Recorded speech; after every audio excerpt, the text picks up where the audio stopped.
अस्सलामुअलैकुम दोस्तों, आप देख रहे हैं डिसेबिलिटी इन्फो पॉइंट। आपने कभी न कभी सर्द जंग या फिर कोल्ड वॉर का नाम तो सुन रखा होगा, लेकिन शायद आप इसके अगराज़ व मकासद से ना वाकिफ़ हैं। आज की इस वीडियो में हम उन्हीं मुहर्रिकात को जानेंगे कि जिसकी बिना पे ये जंग लड़ी गई। दूसरी जंग अज़ीम के इख्तिताम पे जर्मनी और दीगर फरीकैन की शिकस्त के बाद दुनिया में सिर्फ दो ही ताकतवर ममालिक बचे थे, यानी कि अमेरिका और रूस। अगरचे ये दोनों ममालिक दूसरी जंग अज़ीम के दौरान एक ही गिरोह में शामिल थे, लेकिन इनका ये इत्तेहाद महज मफादात को मद्देनज़र रख के किया गया था। इसीलिए जंग ख़त्म होने के बाद दोनों ममालिक ने अपनी बर्तरी दुनिया पे जमाने की कोशिश की, जिसको कोल्ड स्टार्ट का नाम दिया गया।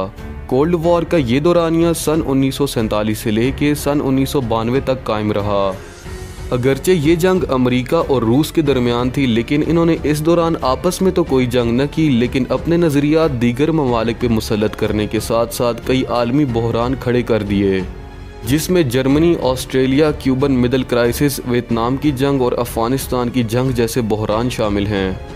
दूसरी जंग अज़ीम के बाद यूरोप में होने वाली तबाहकारियों पे जब अमेरिका ने यूरोप की इमदाद की, तो रूस को ये गुमान हुआ कि अमेरिका का ये इकदाम वहाँ मौजूद पहले से तयशुदा निज़ाम को दरम बरम कर सकता है, जो कि रूस के लिए काफ़ी ख़तरनाक हो सकता था। दूसरी जानिब अमेरिका भी ये गुमान करता था कि रूस कम्युनिज़म और सोशलिज़म के नाम पर अपने नज़रियात दुनिया पर मुसल्लत करना चाहता है।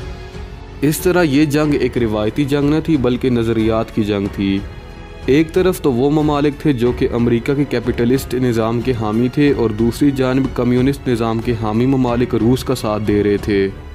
और कई ममालिक तो ऐसे थे जो कि इन दोनों में से किसी नज़रिए के हामी न थे, लेकिन फिर भी वो दो टुकड़े हो गए। इन ममालिक में जर्मनी, ऑस्ट्रेलिया और वियतनाम शामिल हैं। यहाँ अमेरिका और रूस ने एक दूसरे पे अपनी सबकत ले जाने के लिए इन ममालिक में फलाही कामों से लेके जंगी इमदाद तक के काम किए, ताकि वो दुनिया को ये बावर करा सकें कि वो जो निज़ाम लाना चाह रहे हैं उससे बेहतर और कोई निज़ाम नहीं। अगरचे इस वीडियो में कोल्ड वॉर के नतीजे में होने वाले हर बहरान पे तफसीली बात नहीं की जा सकती, क्योंकि 40 साल से ज़्यादा रहने वाली इस जंग में कई उतार चढ़ाव आए। कभी अमेरिका का पलड़ा भारी हो जाता तो कभी रूस का।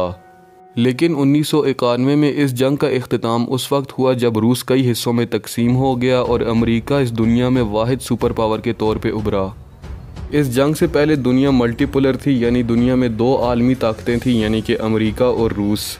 लेकिन इस जंग के बाद दुनिया यूनिपोलर हो गई और अमेरिका ही आलमी ताकत रह गया। माहिरीन के मुताबिक दुनिया एक मरतबा फिर से मल्टीपोलर होने जा रही है, क्योंकि चीन एक बड़ी मुआशी ताकत के तौर पे उभर रहा है। आपकी इस बारे में क्या राय है, कमेंट सेक्शन में आगाह करें।